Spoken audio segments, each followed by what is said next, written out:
Apa nih pertanyaannya Kak Yohana? Ini bukan pertanyaan deh, ini pernyataan. Menetapkan Rocky Gerung sebagai duta kebebasan kritik nasional. Enggak, kita ngobrol soal kebebasan berekspresi yang terbatas. Menurut saya enggak loh. Karena kita tahu Bang Rocky ini kurang bebas apa ngomong dari dulu sampai sekarang mengkritik pemerintah. Terus dilaporkan, nyatanya sampai sekarang lolos-lolos aja. Artinya Bang Rocky harus kasih tips ke kita gimana caranya lolos agar kita nggak takut. Coba kalau misalnya kita yang lapor, pasti kita udah di penjara, ya nggak sih? Setuju nggak teman-teman? Jadi sebenarnya nggak ada tuh kebebasan berekspresi yang terbatas. Bukti nyata Bang Rocky bebas dan juga lolos-lolos aja. Ya kan Itu Bang? tips berarti tadi ya? Tips. Silakan gimana Pak Kayu? Tentang Bung Rocky. Bung Rocky tadi sampaikan luar biasa nih. Bung Rocky bilang kalau kritik itu membongkar, bukan membangun. Kita mencoba, orang Papua mencoba membongkar tentang sejarah masa lalu. Penggabungan harus dikelirkan, dijelaskan, diluruskan. Itu yang diutamakan, bukan soal aspal, bukan soal bandar udara, bukan soal pembangunan lain. Inilah yang Kak Yohana ini kan adalah seorang jurnalis ya, tentunya dalam hal ini menyebarkan informasi adalah terkait dengan kebebasan berekspresi. Nah, gimana Kak Yohana melihat peran media gitu di tengah adanya fenomena bahwa kebebasan berekspresi ini menyusut gitu sekarang Kak di negara ini? Ya, thank you. Sebenarnya kan basicnya kalau media itu apapun bentuknya ya, konvergensi mau online atau mungkin juga media mainstream, itu kan memang alat atau wadah instrumen untuk masyarakat, menjembatani masyarakat, bagian dari referensi agar masyarakat bisa menyampaikan pendapatnya hingga sampai ke pemerintah atau begitu juga sebaliknya, atau bahkan media ini juga menjadi referensi informasi itu sendiri. Nah, kalau pada prakteknya sampai dengan sekarang sebenarnya media ini kan bisa dimanfaatkan sangat luas sekali. Misalnya contoh basic yang harus kita media perhatikan adalah kita bebas tapi terbatas. Media boleh menyuarakan apapun, tapi kan satu hal, kita ada kode etik jurnalistik. Dan kita tidak boleh memberitakan sesuatu itu berdasarkan opini pribadi dari jurnalisnya. Tapi berdasarkan data, fakta, dan kesaksian narasumber. Oleh karena itu kita sering kan kalau kita menyiarkan berita atau kita dialog, kita mengundang kayak Bang Rocky, kita mengundang kayak Dokter Tirta, aktivis, seniman, dan penggerak-penggerak itu sebagai bagian dari dasar informasi. Bukan dari Yohana seorang jurnalisnya, karena saya tidak capable di situ. Nah, persoalannya adalah sekarang, orang-orang yang mungkin bisa menjadi narasumber ini memang tidak dipungkiri. Ada yang kadang, misalnya di era pemilu ya, ada yang berani untuk menyuarakan kritik. Ada yang juga tidak, dengan beragam alasan. Seperti yang mungkin Dokter Tirta atau mungkin tadi Mas Amar ya sampaikan dengan masalah masing-masing. Nanti kalau aku terlalu mengkritisi sesuatu nanti berdampak pada institusiku. Bahkan ketika aku menyuarakan apalagi di media mainstream seperti Metro TV kan akan besar begitu kan. Wah nanti akan berdampak pada keluargaku. Jadi itu kan banyak sekali. Sehingga dari kacamata saya memang perlu ada suatu perlindungan ya bagi masyarakat kita secara umum untuk benar-benar bisa menyuarakan pendapatnya gitu kan. Ya pasti dengan aturan-aturan yang ada. Karena juga jangan sampai kebebasan berekspresi ini kebablasan gitu kan. Artinya media sosial inilah yang memiliki peranan penting. Tidak perlu ke media mainstream seperti Metro TV deh. Sekarang orang aja bisa ngomong apa aja di media sosial. Nah itu kan juga kadang menjadi perhatian kenapa harus dibatasi. Tapi pembatasan itu kadang kan juga disalahartikan sebagai ketidakbebasan berekspresi. Jadi menurut saya ini benar-benar harus dikaji ulang lagi secara menyeluruh kebebasan berekspresi dan aturannya agar core utama untuk melindungi masyarakat kita untuk benar-benar bisa berpendapat seperti undang-undang dasar kita itu benar tercapai sesuai dengan perkembangan zaman gitu. Jadi jangan sampai ada kepentingan-kepentingan yang kemudian menjadi latar belakang gitu kan. Orang sekarang takut mau ngomong bahwa aku ini rakyat nih ya. Gue mau ngomong bahwa aku sedang ditindas oleh aparat mau desa atau iniku segala macam. Namanya rakyat bisa apa? Dengan tekanan segala macam gitu kan. Sehingga tidak bisa bersuara. Didatengin wartawan nggak mau ngomong. Wartawan juga tidak bisa memberitakan apapun kalau misalnya ada suatu kasus ketika narasumber atau korbannya tidak bisa bicara.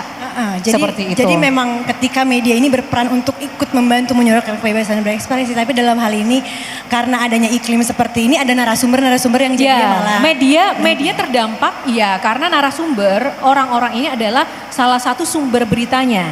Tapi bukan berarti itu kiamat, tidak. Media pun juga memiliki peran. Tadi ada fakta, ada data, makanya ada investigasi, banyak cara untuk mencari atau mendapatkan bukti-bukti dari suatu kasus gitu. Oke. Itulah tugas media untuk membantu orang-orang yang tidak bisa bicara atau ketakutan untuk berbicara agar semuanya bisa terbuka. Jadi kalau masyarakat, apalagi adik-adik yang di sini, ya bersahabatlah juga dengan media gitu, seperti itu. Oke, baik. Terima kasih Kak Yohana. Sekarang kita akan move ke Bang Rocky Gerung nih. Bang Rocky pasti tahu banget lah ya mengenai situasi atau kemerosotan kebebasan berpendapat di Indonesia nih. Terutama Bang Rocky kan kemarin sudah menjadi saksi ahli juga ya di persidangan Fathia dan Bang Haris gitu. Nah, mungkin pertanyaannya nih Bang Rocky. Menurut Bang Rocky, kenapa sih pemerintah kita nih atau negara lah ya secara keseluruhan itu tidak memberikan perhatian khusus terhadap perlindungan kebebasan berekspresi untuk masyarakatnya? Tanyanya ke pemerintah, kenapa dia nggak mau serahkan atau dia mau ambil hak rakyat untuk bicara kan itu soalnya tuh. Tapi selalu pemerintah mengizinkan orang memberi kritik asal membangun itu, dan nggak boleh caci maki. Tapi kalau kita baca dengan benar, kritik itu artinya membongkar bukan membangun. Kan ngaco pemerintah kan. Sama seperti dokter. Dokter itu menguraikan anatomi, maka dia mesti bongkar supaya terlihat di mana penyakitnya itu. Jadi dari awal Jokowi nggak ngerti bahwa kritik itu artinya membongkar. Jadi kritik yang membangun, nggak ada kritik yang membangun, kritik itu membongkar ya. Jadi memang sebenarnya harusnya tuh kritik itu kan konsepnya adalah kayak membongkar borok sesuatu gitu ya Bang ya. Dan disampaikannya memang kayak untuk mengoreksi gitu. Tapi memang sebenarnya kalau Bang Rocky ngelihatnya tuh apakah memang ada ketakutan juga gitu dari negara nih kalau misalnya kayak menjamin kebebasan berekspresi masyarakat dan masyarakat bisa mengkritik apa aja? Negara yang takut warga negara bicara hanya ada di 2 tempat hari ini. Satu di Korea Utara, 2 di Cina.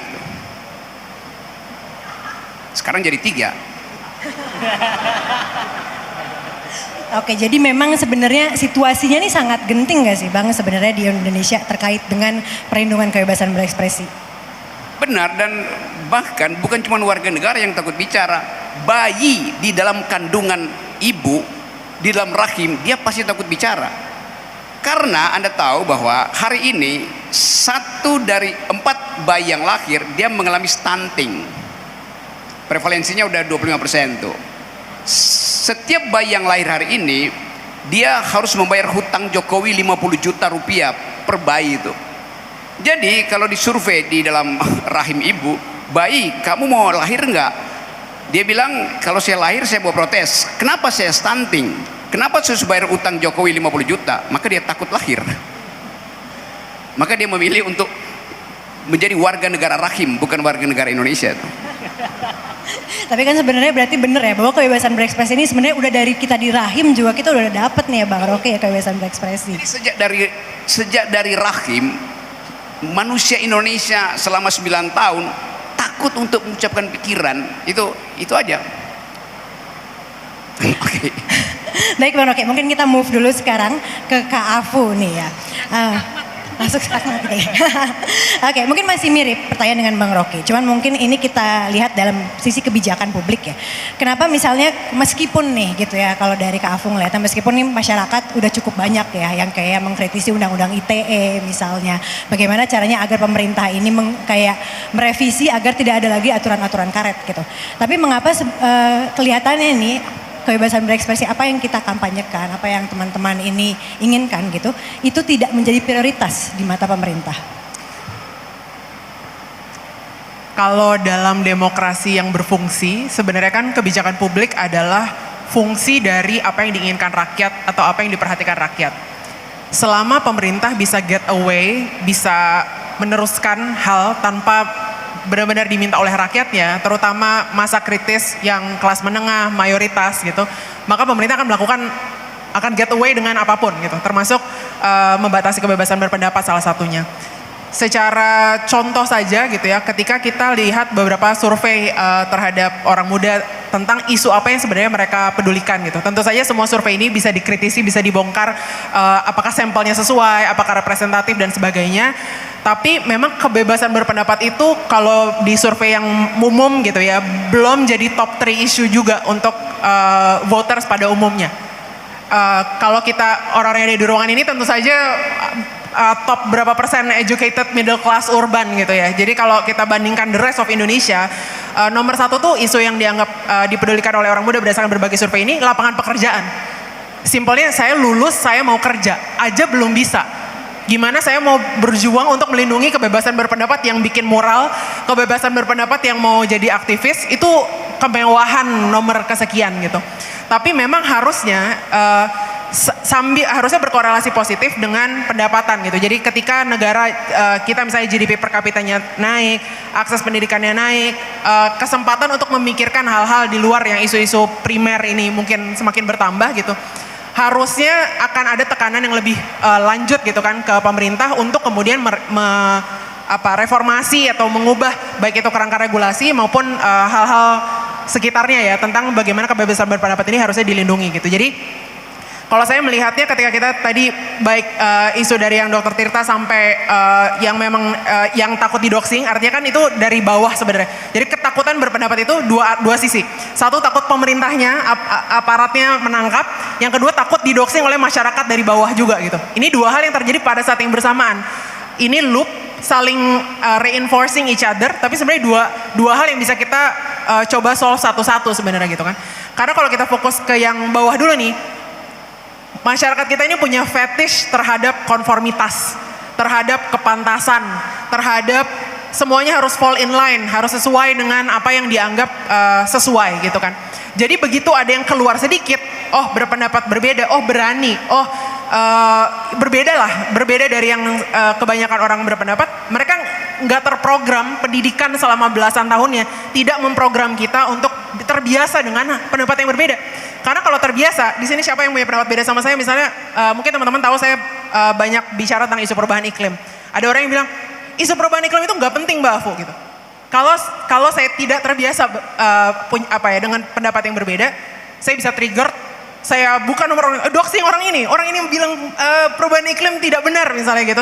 Tapi kalau biasa aja gitu sama perbedaan pendapat dan menyadari bahwa ini semua ya interaksi, ya orang boleh punya opini, kita bisa punya opini yang beda-beda, maka respon doxing itu tidak wajar. Maksudnya orang beda pendapat ya nggak apa-apa. Orang maksudnya saya nggak setuju sama orang itu, to the extent kita bisa berargumen balik dan sebagainya itu wajar kan. Tapi kalau sampai mengintrusi ruang privat, mengganggu hidup atau rasa aman gitu di ruang-ruang privat, itu kan sudah bermasalah. Jadi yang bagian bottom up ini ada top down masalah kerangka regulasi, undang-undang ITE, penistaan agama dan sebagainya, itu satu hal ya, kita harus reformasi. Tapi yang di bawah nih yang lebih panjang perjuangannya menurut saya adalah pendidikan yang memang melatih kemampuan atau kemampuan empati, keterbiasaan untuk melihat orang berbeda pendapat dan berinteraksi secara wajar. Ini yang nggak dibuka ruangnya. Mau di pendidikan di ruang kelas, di kampus pun kita semua terbiasa untuk saya diajarin A, mungkin sekarang udah lebih baik ya, tapi tetap tidak pada level yang dibutuhkan gitu. Karena ketika kita terbiasa, harusnya saya kadang-kadang berempati sama orang yang saya 3 kali didoxing juga di Twitter dan dibully di Twitter dan didoxing pernah 1 kali. Sebenarnya respon wajarnya itu saya kadang-kadang berempati sama yang tadi ya, yang merundung. Kemudian saya pikir mungkin orang ini di komunitasnya pun nggak punya kebebasan berpendapat. Oke, jadi maksudnya kayak repress gitu juga ya. Dia menyalurkan frustasi dia. Kok Afu ini boleh punya pendapat beda gitu. Saya di tempat saya sendiri tidak punya kebebasan itu. Ya udah saya rundung Afu saja di balik perlindungan akun akun anonim dan sebagainya gitu. Jadi kalau empatinya mau di-extend, sebenarnya ini deeper gitu, masalah pendidikan, budaya, fetish terhadap konformitas dan pendapat yang harus sama selalu. Oke, jadi emang Kak Afu melihat ini cukup kompleks ya sebenarnya bagian di masyarakatnya sendiri dan juga apalagi pemerintahnya yang ternyata secara top down itu tidak mau membuat perubahan yang signifikan gitu terkait hal ini. Oke, baik teman-teman, applause dulu untuk para panelis kita. Kita sudah selesai di sesi pertama bebas menjawab. Yang kedua kita akan masuk sesi kedua yang berjudul bebas memilih. Oke, teman-teman ada pertanyaan yang secara random akan aku putarkan untuk dipilih oleh teman-teman semua di sini dan langsung dijawab saja pertanyaan apa yang ada di dalam situ yang teman-teman pilih ya. Balik lagi waktunya juga masih 25 menit, jadi harap untuk menjawab dalam batasan waktu yang ditentukan. Oke, aku akan mulai langsung dari Dokter Tirta aja kali ya, kita muter searah jarum jam. Oke, sebentar.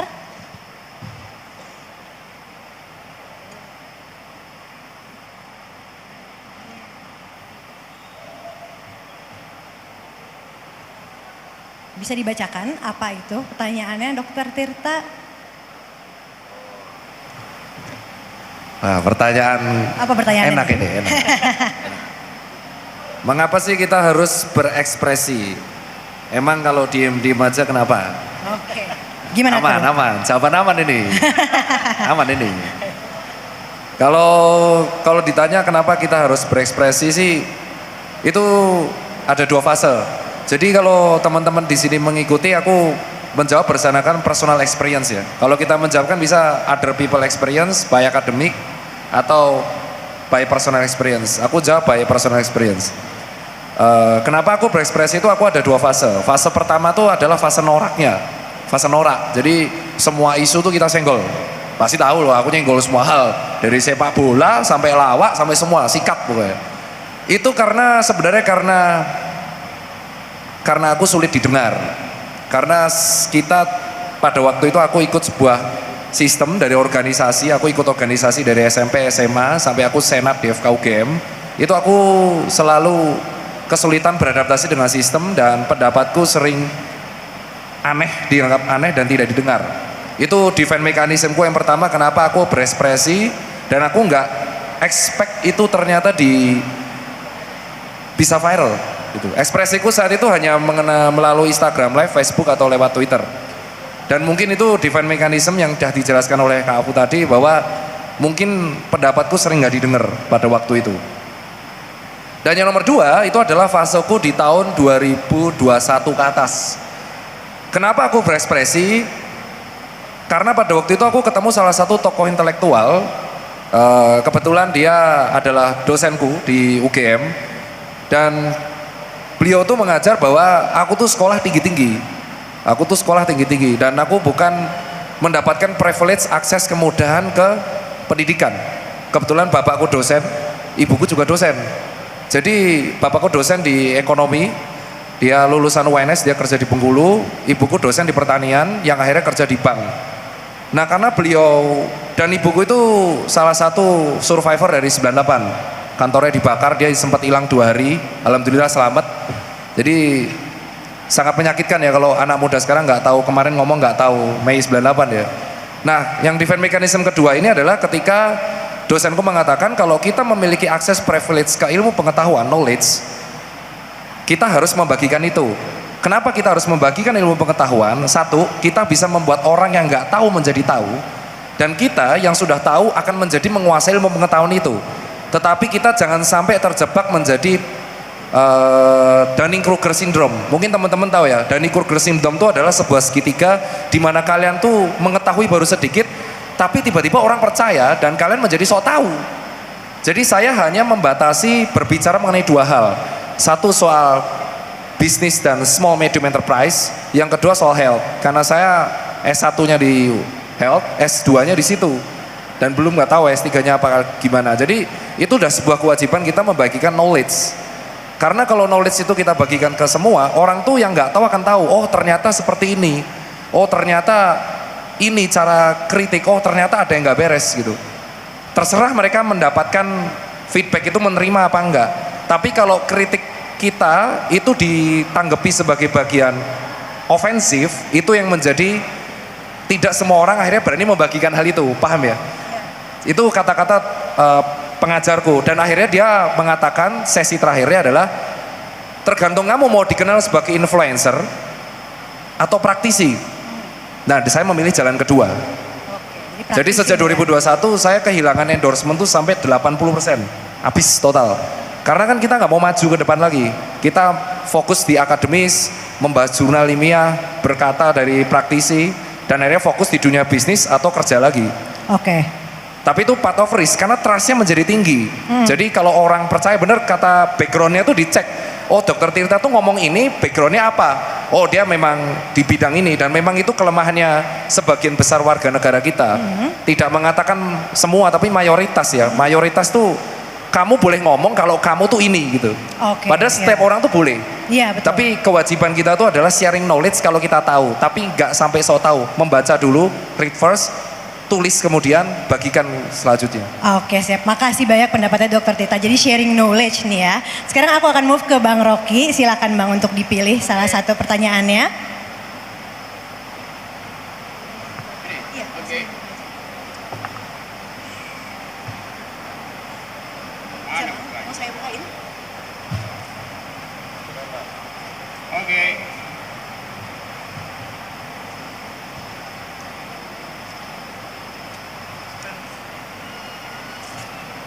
Bisa Bang, mau saya bantu? Oke, mantap. Bisa dibacain dulu Bang Rocky pertanyaannya.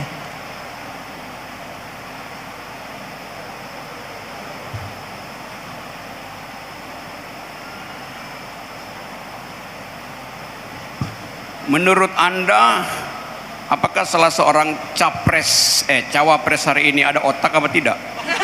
Kayaknya kita nggak ngasih pertanyaan gitu Bang. Aku punya listnya loh. Jadi apa nih pertanyaan Bang Rocky di situ? Oh, saya baca terbalik. Rupanya itu pertanyaan buat Republik Wakanda. Waduh, jadi apa tuh pertanyaannya Bang, coba? Buat pertanyaan Amnesty International, menurut Anda apakah kebebasan berekspresi ada batasnya? Gimana Bang? Kebebasan berekspresi itu langkah kedua dari kebebasan berpikir. Maka yang nggak boleh ada batasnya adalah kebebasan berpikir. Karena manusia disebut makhluk yang rasional, artinya dia mengolah dan mengevaluasi apa yang dia lihat tuh. Hasil olahan dan hasil evaluasi itu yang diekspresikan itu. Kalau saya nggak suka pada Pak Jokowi, dua hal saya bisa lakukan sebagai presiden. Saya caci maki dia atau saya puji dia tuh. Dua-duanya adalah deskripsi. Orang yang mencaci maki, dia mendeskripsikan kedunguan dari kepala negara. Orang yang memuji, dia mendeskripsikan kemuliaan dari kepala negara. Jadi ekspresi itu adalah sifatnya mendeskripsikan. Yang jadi masalah, kenapa kalau dipuji dia senang, kenapa kalau dicaci dia marah tuh? Kan mesti biasa aja kan? Karena itu deskripsi aja. Kecuali yang dihujat itu adalah human dignity-nya tuh. Kan kepala negara bukan manusia, dia fungsi, dia lembaga tuh. Jadi dia nggak boleh tersinggung. Juga demikian masyarakat harusnya punya kemampuan untuk mengucapkan semaksimal mungkin. Pertanyaan tadi, apakah ada batasnya? Ada. Batas dari kebebasan berekspresi adalah telunjukmu tidak boleh menyentuh hidung orang yang kau lagi kritik. Itu aja batasnya. Begitu Anda sentuh, Anda menghina integritas tubuhnya tuh, maka Anda kena pidana tuh. Selama Anda membelala, maki-maki apapun, nggak ada soal. Karena itu ekspresi itu. Kecuali Anda sentuh ujung hidungnya, Anda kena pidana tuh. Jadi batasannya di human dignity itu tadi. Iya, ya, itu Bang batasnya Rocky. human dignity, menyentuh tubuh manusia dengan ekspresi yang sifatnya menekan. Itu artinya dia masuk di dalam Lebensraum, ruang hidup dia itu diganggu tuh, apalagi menyentuh bagian tubuhnya tuh. Dan poin menarik dari Bang Rocky tadi, sebenarnya kalau ngiritik pejabat publik, apalagi kalau itu adalah sebuah posisi gitu ya, harusnya mereka nggak tersinggung dong, karena itu kan posisi Mestinya nggak mereka. tersinggung, karena masalahnya kan saya mengkritik kepala negara tuh, kayak tadi ini apa namanya nih, apa namanya fishball, bahasa Indonesia apa fishball tuh? Fishball ini bahasa Indonesia apa tuh? Akuarium. Ya akuarium tuh, terjemahan letterleknya tuh. Mangkok ikan itu. Tadi saya cari-cari mana ikannya, nggak ada tuh. Padahal saya ingin ketemu kepala ikan di situ. Karena kepala ikan lebih berguna dari kepala negara. Oke, terima kasih Bang Rocky, mantep banget nih komennya. Kita akan move ke Kak Shane ya, silakan Kak untuk diambil satu.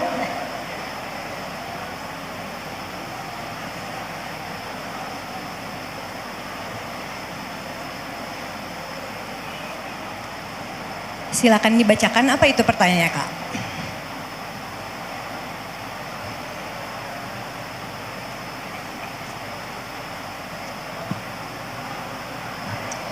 Lumayan panjang pertanyaannya.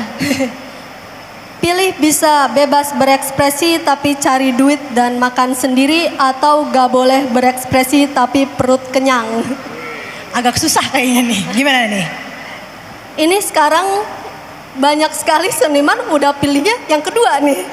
Karena mereka lebih kepingin bisa makan siang, pagi, siang, malam, menghidupi keluarganya, ketimbang dia hidup sehari-harinya di belakang sel gitu. Jadi ya kayak kayak sekarang tuh jadi seniman juga jadi bingung juga sih, karena udah banyak yang kepingin banting setir sekarang, kayak duh apa aku sekolah lagi ya sekarang, bisnis aja gitu.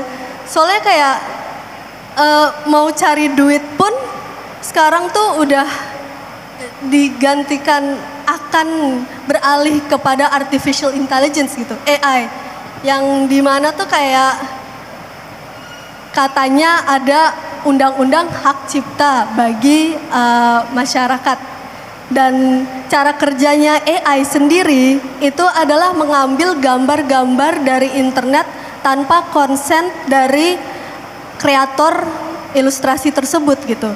Jadi kayak ya apa gunanya sekarang ada haki, ada undang-undang kalau misalkan bisa bikin advertisement yang murah dan pakai AI untuk bikin apa? Gemoy-gemoy, dan jadi kayak sekarang peran ilustrator juga udah jadi bisa tergantikan in just 5 years gitu. Jadi kalau misalkan mau mencari duit, mau makan atau kenyang, itu kayak sebagai ilustrator juga capek gitu mikirinnya, kayak kita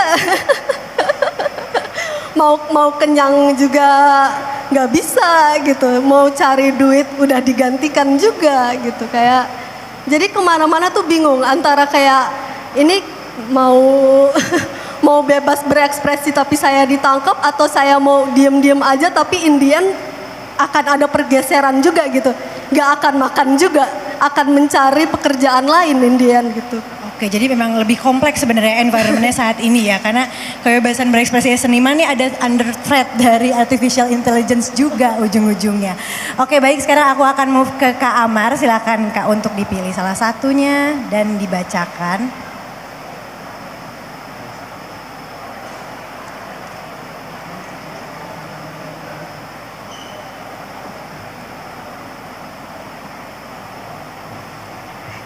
Baru tadi dijawab. Buzzer karena berpendapat. Kayaknya semua yang di meja ini pernah ya. Sering, bukan pernah lagi ya, tapi sering.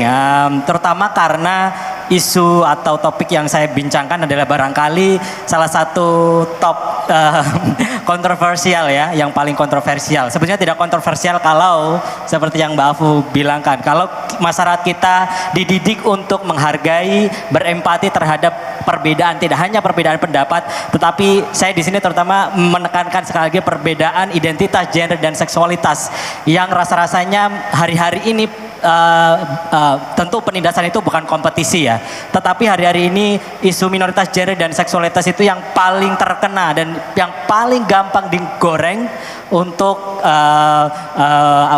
untuk menutupi kebobrokan penguasa atau pemerintah yang gagal menyejahterakan rakyatnya. Jadi kalau kita lihat di banyak tempat di Indonesia, setiap kali menjelang pemilihan daerah misalnya, selalu aja isunya adalah isu minoritas gender dan seksualitas. LGBT selalu menjadi kambing hitam untuk menarik suara dari masyarakat yang tidak terbiasa dengan perbedaan, sekaligus untuk menutupi kebobrokan gitu ya, ketidakmampuan seorang pemimpin gitu untuk memenuhi kebutuhan dan memenuhi keadilan rakyatnya. Jadi dalam konteks ini terutama karena saya banyak bicara soal tafsir yang inklusif, terutama lintas iman juga, termasuk juga lintas kepercayaan dan penghayat lokal, karena Indonesia agamanya bukan cuma 5, kita punya banyak sekali penghayat kepercayaan dan itu juga harus diakui dan itu juga harus dihormati.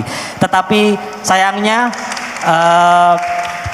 bahkan untuk berbicara soal keberagaman keimanan, kepercayaan saja itu saya pribadi juga selalu diserang begitu, dan teman-teman yang berbicara soal perbedaan dan tadi Mbak Afu sangat bagus sekali ya, insightful sekali untuk menjawab mengapa ini terjadi. Ternyata ya karena masyarakat kita terobsesi dengan konformitas, kita tidak terbiasa untuk melihat bahwa perbedaan itu adalah fitrah dan takdir Tuhan, dan saya rasa untuk kasus Indonesia seharusnya perbedaan itu mengajari kita dengan perbedaan etnis, keyakinan, keagamaan, identitas apapun, seharusnya masyarakat terdidik loh untuk bisa menghormati dan untuk bisa merayakan perbedaan itu. Tapi sayangnya mungkin juga politik populisme juga ya yang kemudian membuat banyak politisi tidak lagi tergiur untuk kampanye keragaman, tetapi justru kampanye konformitas gitu.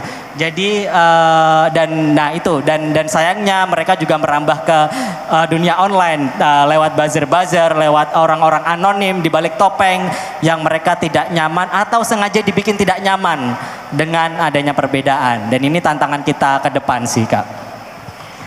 Ya, silakan tepuk tangan dulu teman-teman semua. Jadi memang ya masalahnya dengan aktivisme sekali lagi nih doxing dari orang-orang yang tidak menghargai perbedaan nih, Kak Amar. Sulit memang ya. Silakan.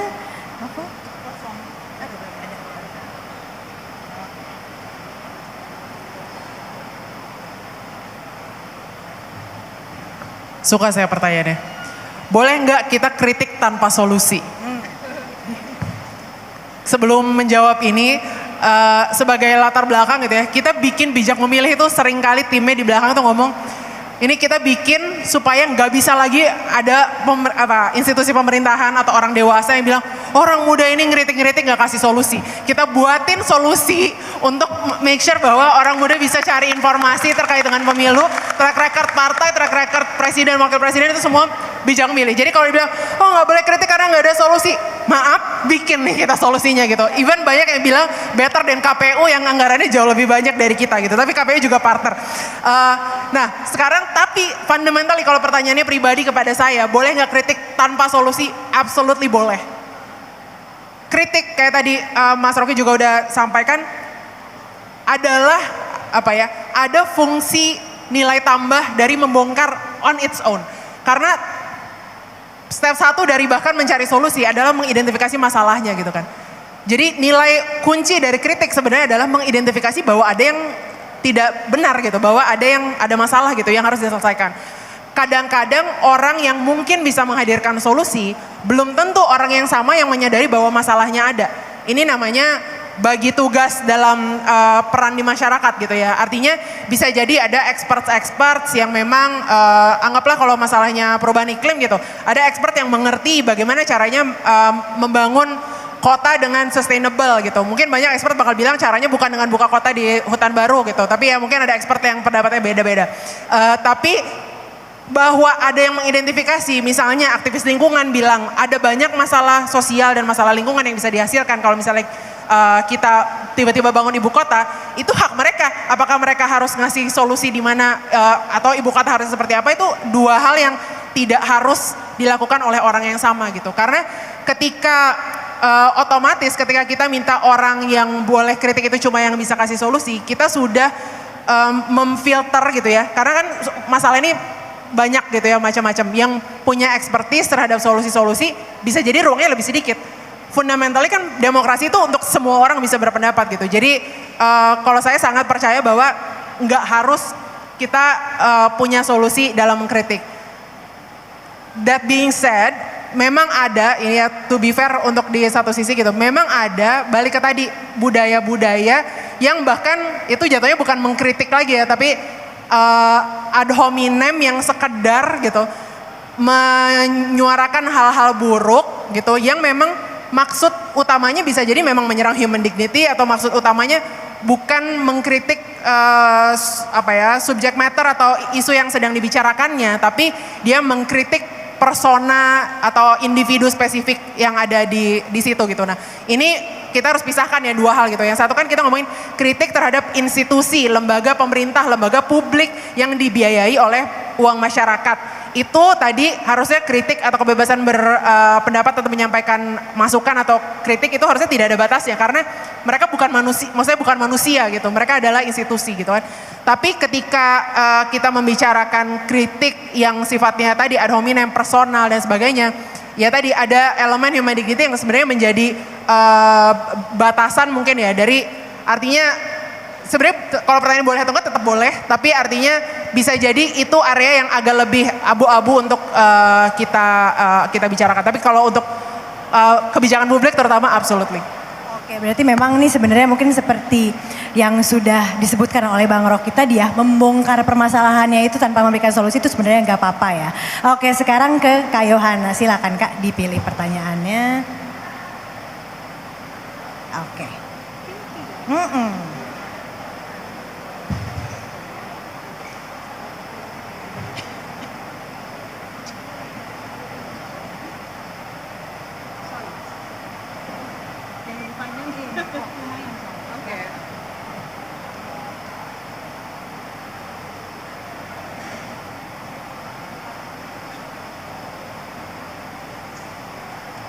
Apa nih pertanyaannya Kak Yohana? Ini bukan pertanyaan deh, ini pernyataan. Menetapkan Rocky Gerung sebagai duta kebebasan kritik nasional. Enggak, karena gini ya sebelum aku bacain ini gitu kan. Karena sebenarnya kalau tadi kita ngobrol soal kebebasan berekspresi yang terbatas, menurut saya enggak loh. Karena kita tahu Bang Rocky ini kurang bebas apa ngomong dari dulu sampai sekarang mengkritik pemerintah. Terus dilaporkan, nyatanya sampai sekarang lolos-lolos aja. Artinya Bang Rocky harus kasih tips ke kita gimana caranya lolos agar kita nggak takut. Coba kalau misalnya kita yang lapor pasti kita udah di penjara ya nggak sih? Setuju nggak teman-teman? Jadi sebenarnya nggak ada tuh kebebasan berekspresi yang terbatas. Bukti nyata Bang Rocky bebas dan juga lolos-lolos aja. Ya kan Itu Bang? tips berarti tadi ya. Tips. Silakan gimana Kak Yohana? Terus ini apa perbedaan kebebasan berekspresi dengan hate speech? Pasti berbeda. Kebebasan berekspresi kan memang bagian dari ekspresi kita untuk menyuarakan pikiran seperti yang Bang Rocky bilang. Hate speech itu kan konten di dalamnya. Ada ekspresi positif, ada ekspresi negatif. Ekspresi negatif kalau hate speech ini kan yang memang benar-benar destruktif. Ya tentu saja dari tidak bisa apple to apple. Hate speech ada di dalam ekspresi itu sendiri. Nah sekarang tinggal bagaimana kita bebas berekspresi tapi milih hate speech atau positive speech gitu. Ya itu kalau menurut saya. Jadi hate speech bagian dari ekspresi yang tentu saja harapannya di era sekarang itu tidak menjadi pilihan kita untuk menyuarakan pemikiran, menyuarakan kritik. Menurut saya harus dibedakan, kritik tajam sama hate speech itu berbeda loh. Misalnya kayak Bang Rocky begitu lantang menyuarakan pemikirannya tentang pemerintah seperti ini, presiden seperti ini gitu. Itu bukan hate speech menurut saya gitu kan. Itu kritik karena setelah itu ada pandangan-pandangan yang mendasari menurut Bang Rocky sebagai masyarakat. Kalau hate speech itu kan ada unsur kita mempengaruhi orang juga untuk membenci sesuatu tanpa ada dasar gitu, tanpa ada dasar pengalaman, tanpa ada dasar teori, fakta dan juga data seperti itu. Jadi dan itu cenderung destruktif dan juga memecah belah, bahkan tidak membuat konstruksi pemikiran yang membangun masyarakat dengan media atau instrumen apapun. Jadi ya itu perbedaan ekspresi dan juga hate speech menurut saya. Oke, makasih Kak Yohana udah menjelaskan dengan sangat baik dan sangat mudah untuk dimengerti ya perbedaan kebebasan ekspresi dan hate speech. Oke teman-teman silakan tepuk tangan dulu untuk para panelis kita semua. Iya, sekarang kita akan masuk ke sesi 3 dari acara ini yaitu bebas bertanya. Oke, aku akan mengundang, kayaknya udah banyak banget nih yang udah tunjuk tangan sebelum dibuka malah ya gitu ya. Untuk teman-teman di sini memberikan pertanyaan bagi setiap para panelis. Mungkin untuk sesi pertama aku akan berikan untuk 3 orang dulu. Ini karena depan sini udah duluan. Mungkin bisa mas-mas pakai topi baju hijau. Silakan runner mic-nya.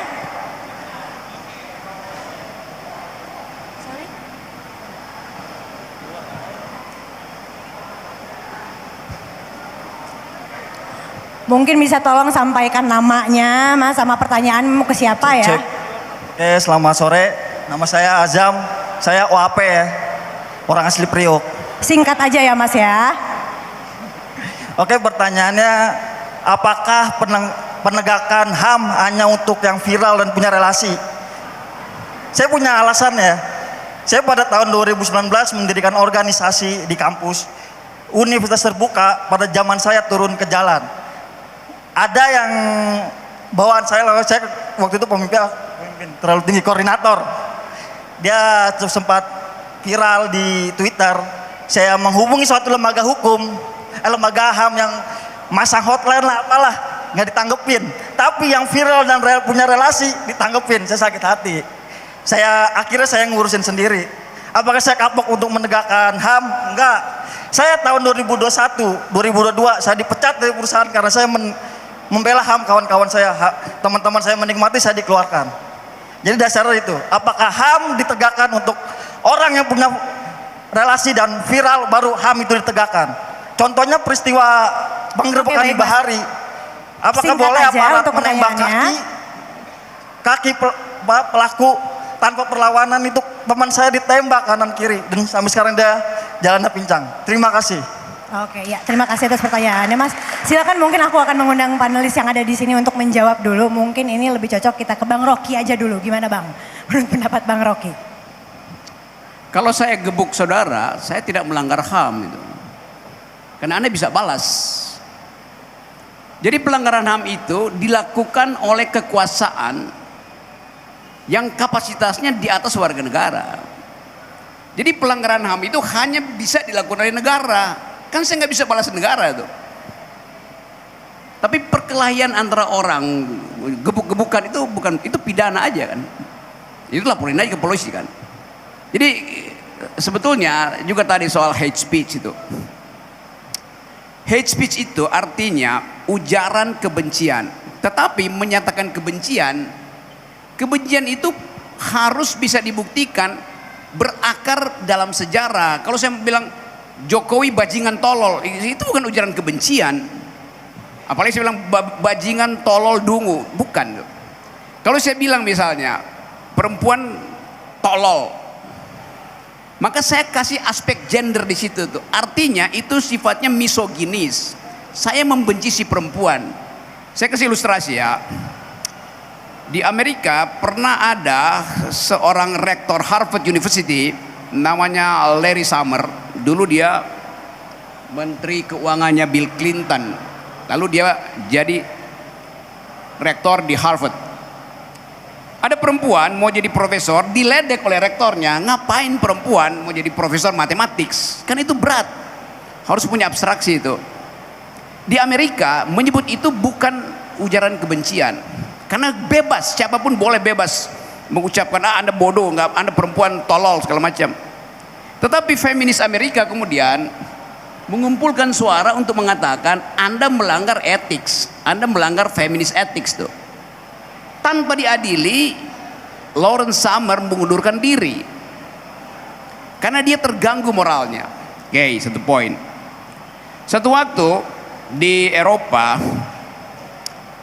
ada hakim garis perempuan memberi penalti bahwa bolanya nggak masuk alias out dalam permainan bola.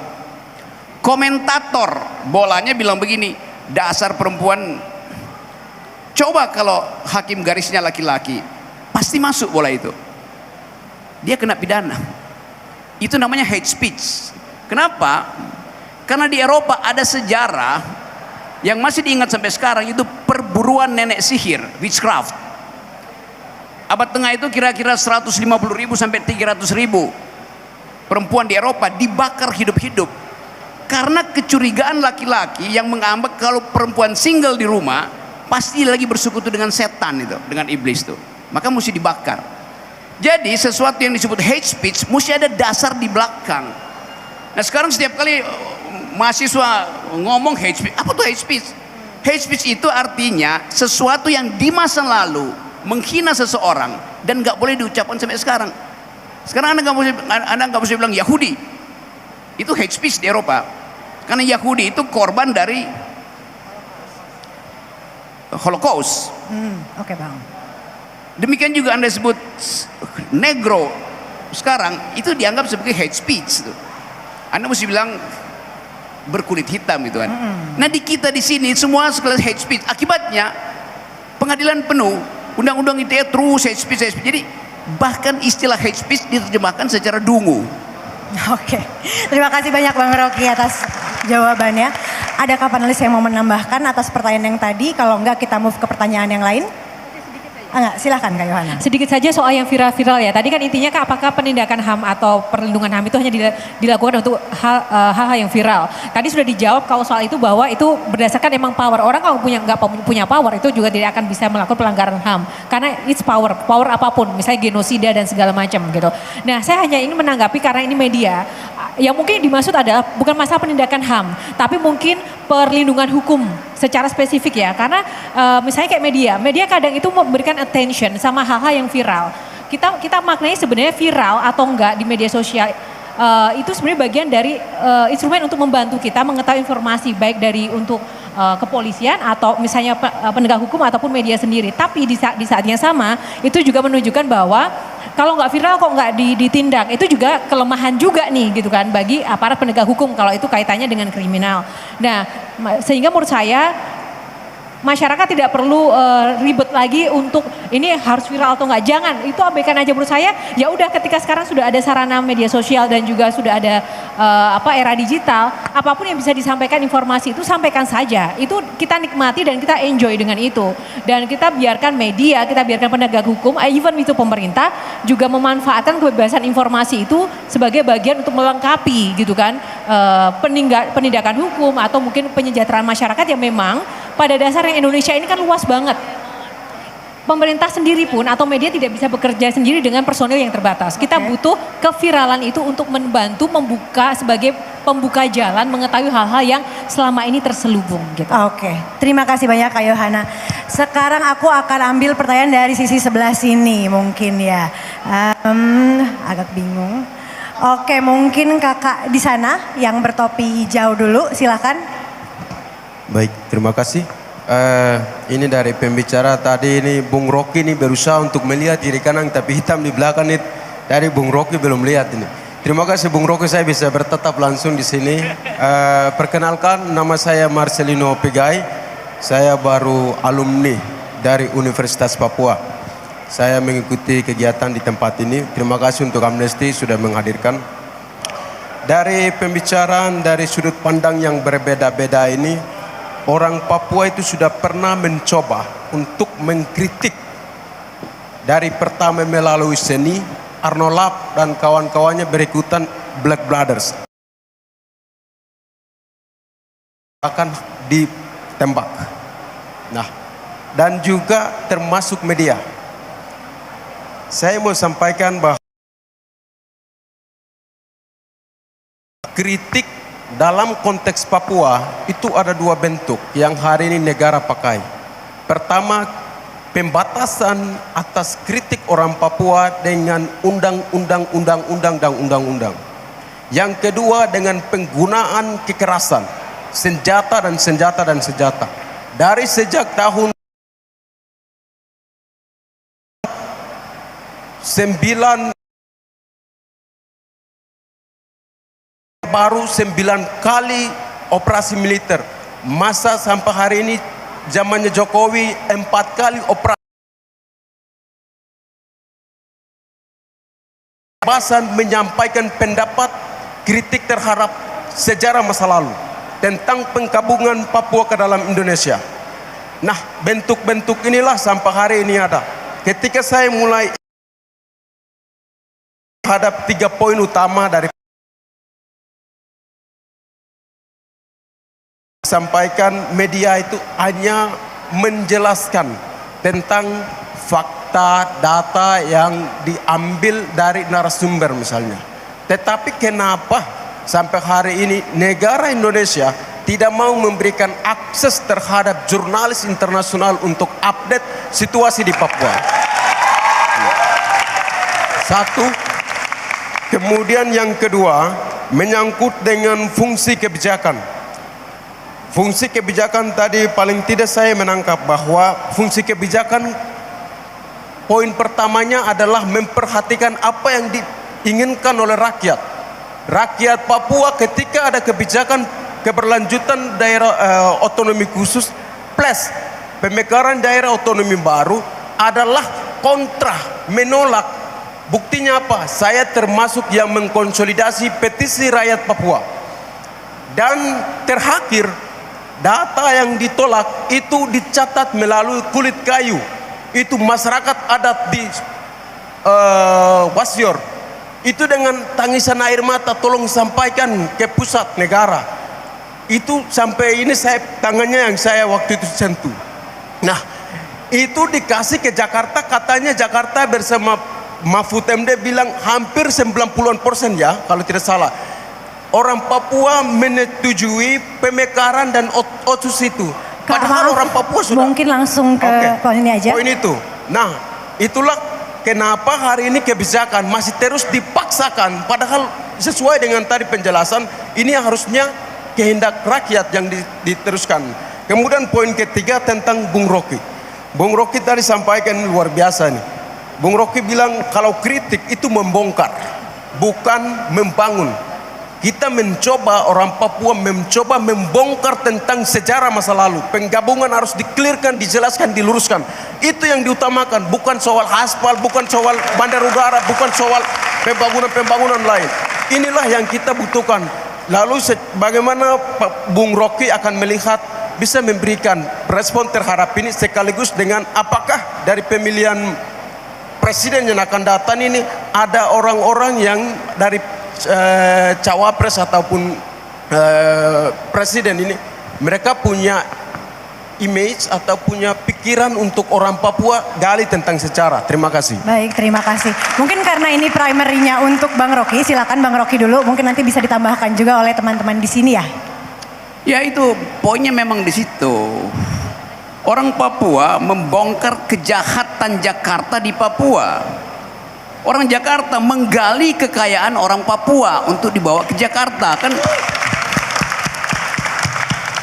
Tapi saya selalu menganggap bahwa hak sejarah orang Papua, bahkan untuk mendefinisikan dirinya sendiri, tidak boleh diintervensi oleh orang. Bahkan Mahfud MD itu dia berbohong. Apa yang dia bilang? 90% itu hasil survei Istana yang menganggap orang Papua mau pemekaran tuh. Orang Papua mau ada penghormatan terhadap identitas dia di situ. Orang Papua menginginkan ada proses politik yang memungkinkan dia mengucapkan self determination. Kan itu dijamin oleh humanitarian law. Jadi tetap aja lakukan hal semacam itu. Jadi kalau dianggap bahwa pers asing tidak bisa masuk ke Papua, itu pertanda bahwa Papua itu daerah operasi militer. Kan nggak boleh ada daerah operasi militer di dalam masyarakat yang sekarang demokratis tuh. Tapi saya kira itu pasti bocor kemana-mana tuh. Saya berapa kali ketemu orang Papua sama-sama orang Aceh, Papua, aktivis Papua dan aktivis Aceh di restoran-restoran di London, di New York tuh. Dan mereka bicara tentang masa depan Indonesia. Apa masa depan Indonesia? Kalau keadaan sampai sekarang masih soal NKRI harga mati itu. Matinya di harga berapa NKRI itu? Kan itu masalahnya tuh.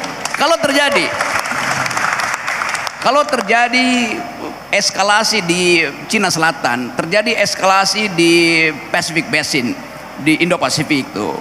Berapa jam Indonesia bisa bertahan supaya nggak mati? 14 jam. Begitu misalnya armada ke-7 Amerika jepit Indonesia, yang Okinawa turun ke arah Singapura, yang dari Manila naik ke arah Taiwan tuh, dijepit di situ, Indonesia hanya bisa bertahan 14 jam. Kenapa? Karena import bahan bakar kita masih lewat Cina Selatan, masih lewat Pasifik. Antibiotik untuk puskesmas ibu-ibu yang hamil masih di situ tuh. Jadi kalau terjadi dijepit di situ, lalu Amerika bilang no fly zone, yang berani terbang di atas daerah itu ditembak, itu habis kita. Jadi saya mengerti nasionalisme Papua itu bukan cuma nasionalisme untuk membebaskan diri dari kepungan politik Jakarta, tapi nasionalisme untuk mengatakan kami punya identitas sejarah itu. Jadi kita mesti hargai bahwa dari perspektif hak asasi manusia, setiap etnis, setiap kelompok masyarakat berhak untuk menagih pada negara supaya dia bisa mengekspresikan jalan pikirannya tuh. Negara Indonesia itu baru 70 tahun, Papua itu udah 300.000 tahun tuh. Jadi siapa lebih dahulu tuh hak semacam itu. Oke, terima kasih banyak Bang Rocky. Sekarang mungkin aku mau mengundang mungkin dari Mbak Yohana ya untuk menjelaskan terkait dengan peran media. Ya, singkat saja soal akses media. Kalau media asing tidak diberikan akses, saya tidak bisa mewakili itu ya. Tapi kalau misalnya kita bicara Papua dan akses pemberitaan dan peliputannya, memang sejauh ini Papua itu minim perhatian dari sisi perhatian untuk informasinya. Kenapa begitu? Papua itu sudah ada seperti Mbak Rocky bilang itu dari dulu sebelum Indonesia pun ada. Sampai sekarang masalahnya kurang lebih juga sama itu aja. Tapi dari periode pemerintahan apa yang terjadi? Papua ya gitu-gitu aja. Apa perkembangan konkret bagi manusianya? Ya seperti itu aja. Bahkan kalau dari pengamatan kacamata media, Papua itu baru seksi kalau jelang pemilu. Sebagai bagian alat untuk menarik konstituen di daerah timur, kita akan memperhatikan wilayah timur. Lalu apa konkretnya? Hanya dibangun satu infrastruktur udah selesai. Apa gitu kan? Karena masalah di Papua sampai sekarang menurut saya bukan hanya masalah KKB gitu kan, tapi bagaimana meningkatkan pendidikan, bagaimana meningkatkan kualitas hidup masyarakat Papua. Nah, itu yang harusnya benar-benar menjadi tolok ukur gitu kan. Nah, media sendiri ketika mau masuk ke ranah itu bukannya tidak bisa juga ya gitu kan. Tapi karena memang akses gitu kan, akses yang terbatas. Karena apa? Ya banyak faktor sebenarnya. Kalau bicara masalah faktor sih sebenarnya itu banyak. Tapi kan bagaimana media, kalau saya nggak tahu media lain. Tapi kalau misalnya kayak di Metro TV, Papua itu menjadi salah satu prioritas utama juga untuk menjadi agenda setting. Karena ini masalah kesejahteraan masyarakat secara umum. Kenapa Papua ini belum sepenuhnya sejahtera? Kita mendapatkan informasi dari mana? Otomatis yang berhak untuk kemudian memberikan statement adalah pemerintah. Nah, tapi kan tidak ada tuh statement jelas, formalitas, dan juga selalu ada banyak faktor. Tentu saja kita tidak bisa berandai-andai atau berasumsi. Betul. Atau walaupun kita sudah investigasi, kita tidak bisa sampaikan tanpa ada otoritas terkait yang kemudian memang mengakui atau memvalidasi investigasi itu. Jadi harapkan sih ke depan ya siapapun yang menjadi pemimpinnya gitu kan, khusus untuk Papua kan, jangan jadikan anak-anak Papua itu hanya sebagai boneka untuk video klip kampanye, atau mungkin Papua yang mungkin sebenarnya mereka itu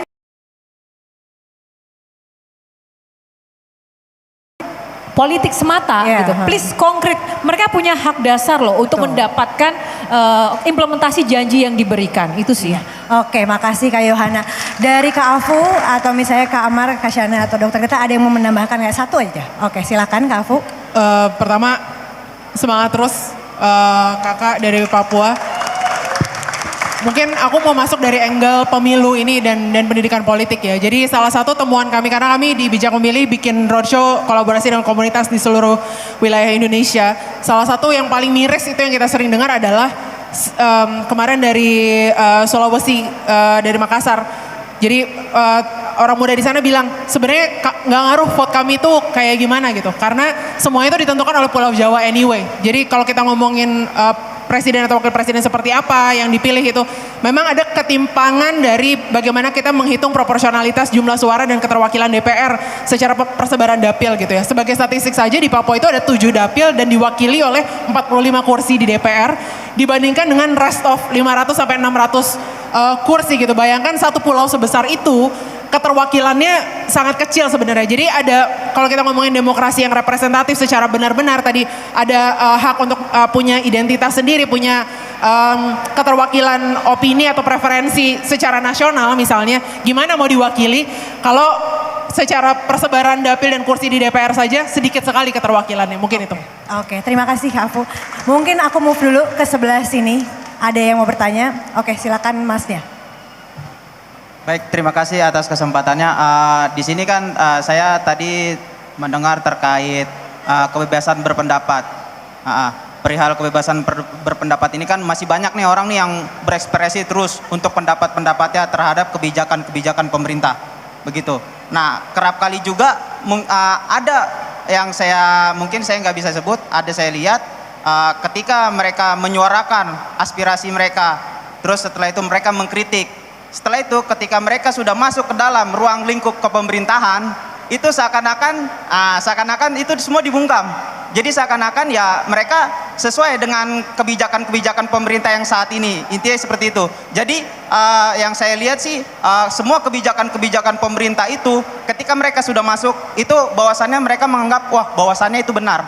Karena saya melihat juga dalam suatu instansi juga mereka kayak menerapkan juga, ada yang menerapkan yang saya tahu itu kayak mental ideologi. Mereka menerapkan mental ideologi. Mental ideologi itu di situ dipelajari tentang Pancasila, kemanusiaan, segala macam.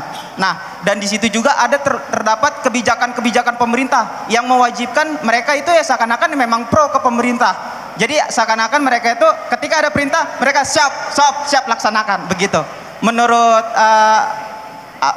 rekan-rekan bagaimana pendapat perihal itu? Terima kasih. Oke, terima kasih banyak. Mungkin aku akan undang dulu dari yang belum jawab. Dr. Tirta ada tanggapan. Ya, kalau dari saya sendiri sih,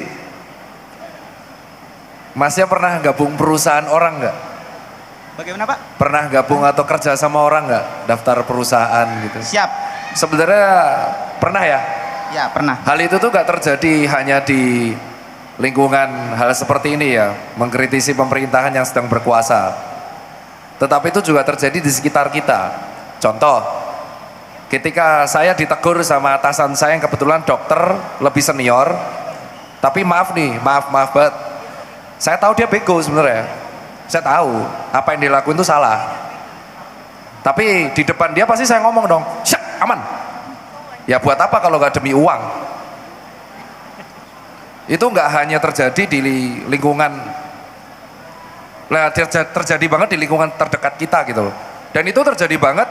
Berapa kali kita tuh ngomong di depan ketawa fake ya, ketawa fake di depan teman kita padahal di depan lucu cok. Ya, itu tuh sering. Jadi sebenarnya itu terjadi ketika kita itu terbiasa memasang muka tuh banyak. Tapi saking banyaknya muka yang kita pasang, kita lupa muka asli kita tuh yang mana. Dan itu terjadi banget di kalau kita mengkritik pemerintah yang berkuasa.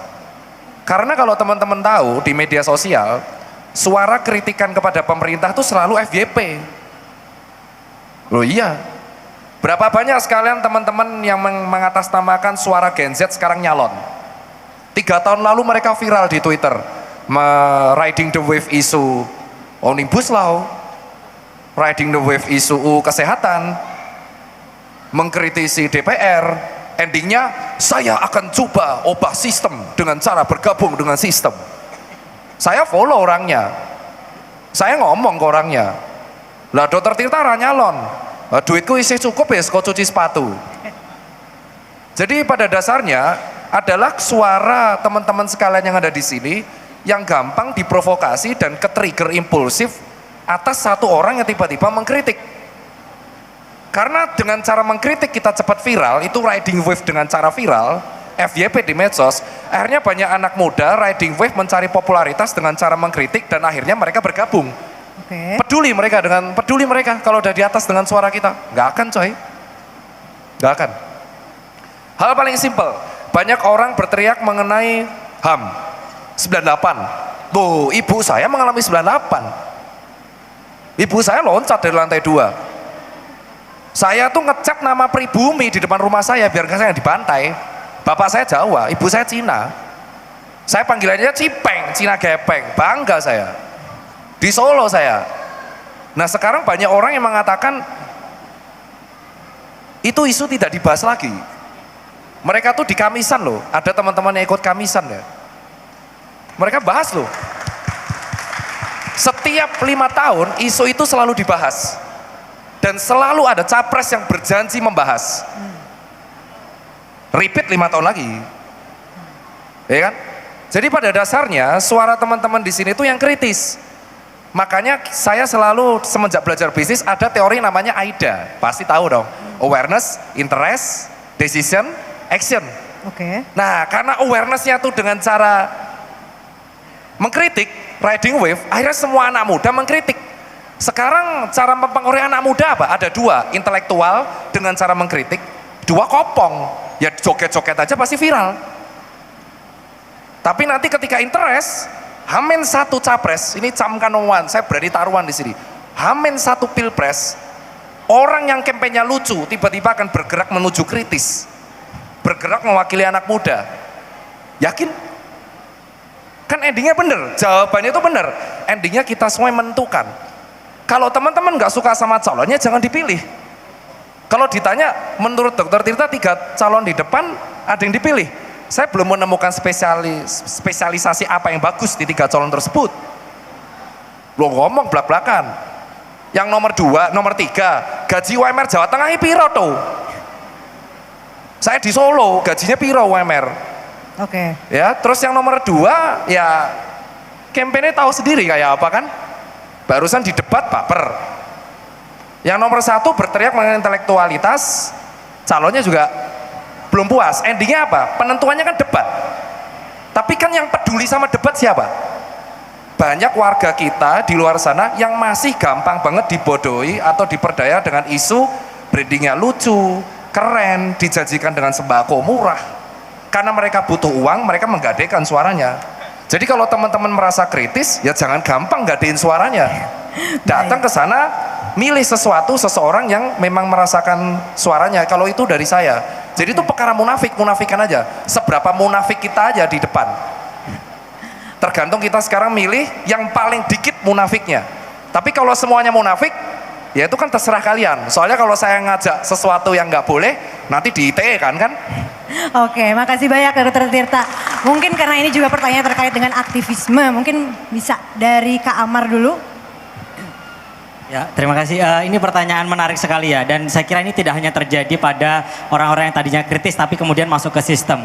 Karena dari pengalaman saya banyak sekali saya melihat tokoh-tokoh agama yang pada awalnya itu mereka terlihat sangat progresif sekali gitu ya, peduli selalu bicara soal HAM, selalu bicara soal perlindungan terhadap minoritas agama, minoritas keyakinan dan sebagainya. Tetapi begitu mereka jangan jauh-jauh deh, begitu nggak masuk politik, begitu mereka punya jabatan, tiba-tiba mereka tidak lagi bersuara atau bahkan dalam beberapa kasus bahkan mereka melalui organisasi mereka itu justru mengeluarkan statement yang justru melemahkan teman-teman minoritas gitu. Jadi pada akhirnya ini sebetulnya pelajaran untuk kita semua gitu, bahwa kita jangan, tadi kalau dokter kita jangan impulsif terpesona dengan kata-kata orang. Yang orang bisa saja berbicara saya berpihak pada A, B, C, D. Tapi kita harus lihat itu adalah dari actionnya dia, dari sejarah dia, apakah dia kalau kita bicara soal pemimpin misalnya, apakah calon ini yang dulu sudah memimpin misalnya punya sejarah kebijakan yang berpihak kepada perempuan, kelompok rentan atau keadilan dan sebagainya, atau dia cuma ngomong doang gitu. Jadi pembuktiannya adalah pada bagaimana kita tracking recordnya ya, masing-masing individu atau calon-calon pemimpin yang kita pilih. Kalau orang ngomong saja semua orang bisa, tetapi komitmen dia, nilai-nilai dia terhadap keadilan, terhadap keberagaman, itu bisa kita lihat dari sejauh mana dia terlibat dalam program-program yang melibatkan keragaman dan berdiskusi atau membangun dialog terhadap kelompok yang beragam. Itu sih Mbak tambahan dari saya. Oke, terima kasih Kak Amar. Kak Afo mau nambahin? Oke, Kak Afo nambahin silakan. Orang masuk sistem terus berubah itu hal paling wajar, paling normal untuk terjadi. Kalau kita expect otherwise itu malah aneh. Karena ini bukan bahwa ini deskripsi ya, saya mendeskripsikan, bukan saya bilang itu yang harusnya terjadi. Tapi karena insentif, jadi kan orang tuh mau survive. Orang tuh ketika dia di luar sistem, konstituen dia yang dia bangun selama ini itu datang dari pesan-pesan, konsistensi pesan-pesan aktivisme yang mereka sampaikan. Begitu mereka masuk sistem, konstituennya berubah. Mereka harus survive di dalam sistem di mana mereka berada. Mereka masuk partai, kalkulasi ekonomi dan sosial di dalam partai berubah. Kalkulasi politik, ekonomi, dan sosial di dalam partai berubah. Begitu mereka jadi presiden, konstituen mereka luas banget jadinya. Begitu mereka jadi anggota DPR, konstituen mereka bertambah. Jadi konstituennya berubah. Makanya, terus solusinya apa gitu kan? Makanya dari awal di Bijak Milih kita nggak pernah percaya tentang orang baik. Bukan tentang pilih orang baik. Nggak pernah tentang pilih orang baik. Ini tentang mereformasi sistem. Ini tentang mereformasi partai politik. Supaya partai politiknya transparan, punya kaderisasi yang baik, memilih orang-orang baik dan punya sistem yang memang mendorong kebijakan-kebijakan publik yang baik. Kenapa kita nggak pernah percaya sama any individual kandidat presiden ataupun wakil presiden? Karena yang matter adalah afiliasi mereka siapa saja, hutang politik, ekonomi, sosial mereka di tim mereka sama siapa saja, berapa banyak pebisnis di dalam timnya, berapa banyak militer di dalam timnya, berapa banyak tokoh agama dengan segala perhitungan macam-macam di dalam timnya. Makanya di Bijak Memilih alasannya kita ngebuka satu informasi partai partai. Kita nggak buka CV caleg satu-satu. Saya dihianati 5 tahun yang lalu. Saya 3 jam saya nge-review CV satu-satu. It doesn't matter. Partai politik akan meluruskan siapapun yang masuk ke dalamnya. Jadi yang kita demand untuk berubah itu satu, partai politiknya. Kedua, yang kita harus cari tahu dari pasangan kandidat manapun itu bukan pasangan kandidatnya saja, tapi siapa orang di belakangnya. Mereka berhutang atau mereka punya baggage sama orang-orang dan tim afiliasi seperti apa, karena memimpin negara ini bukan permainan individu tapi permainan tim. Oke, terima kasih banyak Kak Afu. Tepuk tangan dulu untuk panelis kita yang hari ini oke-oke banget. Oke, maaf teman-teman semua karena memang ini terbatas waktunya, kita telah sampai kepada sesi penghujung acara. Namun sebelum kita menutup acara ini secara resmi, mungkin kalau teman-teman ada yang mau nanya silahkan aja di approach satu-satu, tapi tolong dengan sangat santun dan sopan ya, apakah mereka mau ngobrol. Sebelum kita menutup semuanya, ini aku mau mengajak teman-teman panelis di sini untuk memberikan sebuah closing statement, pendek aja. Yang pada intinya, jadi gimana sih peran rekan-rekan semua dengan pekerjaan masing-masing, dengan apa yang dilakukan oleh masing-masing teman-teman ini untuk memajukan kebebasan berekspresi ke depannya. Silakan Dokter Tirta dulu, kita clockwise aja. Semenit aja. Kalau dari saya sih, kalau teman-teman anak muda udah ngerasa kritis berapi-api itu wajar ya. Karena saya dulu juga kayak gitu. Milih yang suka musik, endingnya nggak tahu juga lagu Metallica yang mana kan. Terus yang nomor 2 adalah jangan impulsif. Ibaratnya setidaknya satu suaramu tuh berharga. Jadi kalau mau milih seseorang tuh dicek backgroundnya. Jangan cuman karena alasan klise yang kita tahu tuh nggak akan dilaksanakan juga. Yang nomor 3 adalah jangan memilih karena temenmu memilih. Kadang pilihan yang berbeda dan tidak sama dengan teman-temanmu itu bukan berarti salah. Karena endingnya pilihanmu itu dipertanggungjawabkan, kan kamu nanti merasa bersalah. Itu yang saya rasain sekarang. Karena saya salah milih, jadi saya rasa guilty aja sampai sekarang. Oke, thank you Dokter Tirta. Silakan selanjutnya Bang Rocky. Oke, manis di bibir, pahit di hati, dungu di otak. Kami muak. Baik, lanjut silakan Kak Shana. Dari saya sendiri sih, kan dari Pancasila sendiri itu kelima keadilan sosial bagi seluruh rakyat Indonesia. Tapi sepertinya kayaknya sekarang rakyat Indonesia yang diadili ya, bukan keadilan ya yang sekarang kita alami. Tadi dibahas juga dengan Dokter Tirta bahwa tahun 98 kita harus menolak lupa ya. Dan juga teman kita di Papua yang sekarang tuh masih melawan agresi militer. Dan dimana kayak teman-teman saya yang hanya seniman hanya bisa menggunakan karya untuk mendukung. Digunakan sebagai alat propaganda, memang sudah bertahun-tahun seperti itu. Tapi dimana kayak membela untuk negara lain yang juga kesusahan gitu. Dibiarkan karena ada kepentingan agama politik, udah menjadi agama, dan dimana yang kayak seharusnya tuh kayak Indonesia sendiri gitu, isu-isu yang sebenarnya juga mengalami aggression dibiarkan saja, dimana bahkan kayak saya memberikan opini tentang Palestina, saya mendukung mereka gitu. Saya menjadi viral dan di mana saya membuka suara tentang Papua, di mana mereka tuh mengalami bertahun-tahun dilawan juga gitu dengan operasi militer. Saya malah akunnya mau dihack gitu. Jadi ini sebenarnya kepentingannya tuh di mana gitu? Masa Indonesia sendiri yang di mana kayak etnis dan juga ras yang dimana kayak kita tuh bineka tunggal ika tapi tidak ada yang dijalani sama sekali gitu sama negara. Jadi gimana gitu? Oke, gak apa-apa. Thank you Kak Shana, silakan Kak Amar.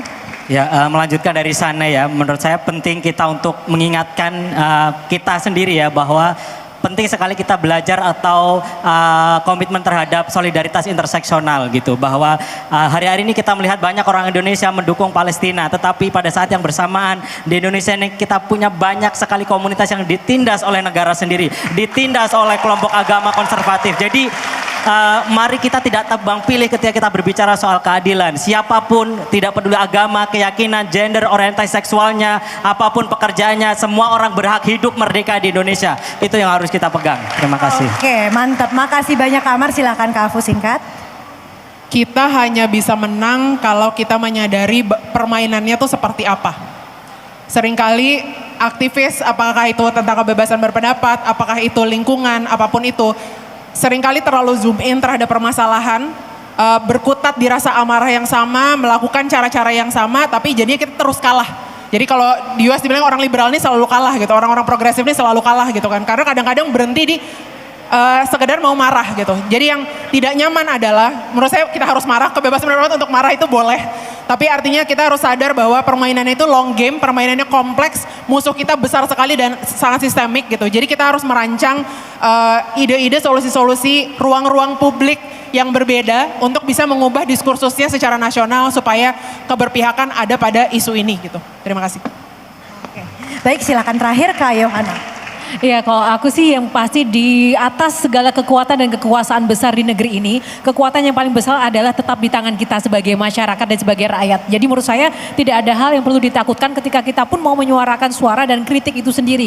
Karena di zaman digital dan juga media sosial dan era kemajuan sekarang gitu kan, ketika pun menyampaikan kritik, kemudian ada penindasan, ada tekanan, apapun itu, the power of netizen itu pun bisa membantu. Jadi kita enjoy aja menikmati itu, bersuaralah, kritiklah apa yang menurut keyakinan teman-teman kita semua itu benar sesuai dengan fakta data yang kita miliki. Jadi jangan takut perkara nanti ada masalah hukum ketika pada akhirnya keadilan sekarang tidak hanya di pengadilan gitu. Karena semuanya serba terbuka. Anda bisa menyuarakan ketika Anda tidak mendapatkan suatu keadilan. Anda bisa bersuara ketika Anda dizolimi atau mendapat tekanan. Kenapa semua orang sekarang ngadunya ke media sosial atau ke netizen seperti itu? Artinya ya sudah, kita nikmati itu sebagai bagian pelengkap untuk menuju suatu keadilan, dan kita sebagai masyarakat bisa menjadi jurnalis, citizen journalism. Tidak perlu saya sebagai jurnalis harus mencari-cari masalah dan mengeksposnya, tapi teman-teman bisa berkontribusi untuk menjadi distribusikan informasi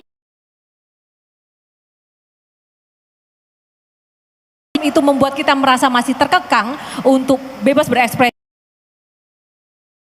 Tapi gitu kan, kita jangan menyerah. Kebebasan berpikir itu seluas-luasnya, tidak ada yang membatasi selain mungkin diri. Terima kasih Kak Yohana. Sekali lagi tepuk tangannya teman-teman semua.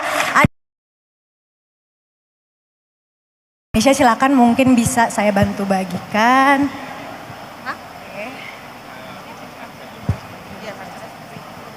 Ini untuk Bang Rocky. Terima kasih Bang ya, Dokter Tirta, makasih banget. Oke, ini fotografer di mana? Biar kita foto bareng dulu ya teman-teman panelis semuanya. Ngadepnya kemana? Coba tolong saya diarahin. Ke situ. Ngadepnya di atas itu fotonya. Teman-teman bisa menghadap ke panggung untuk kita berfoto bersama begitu. Nah.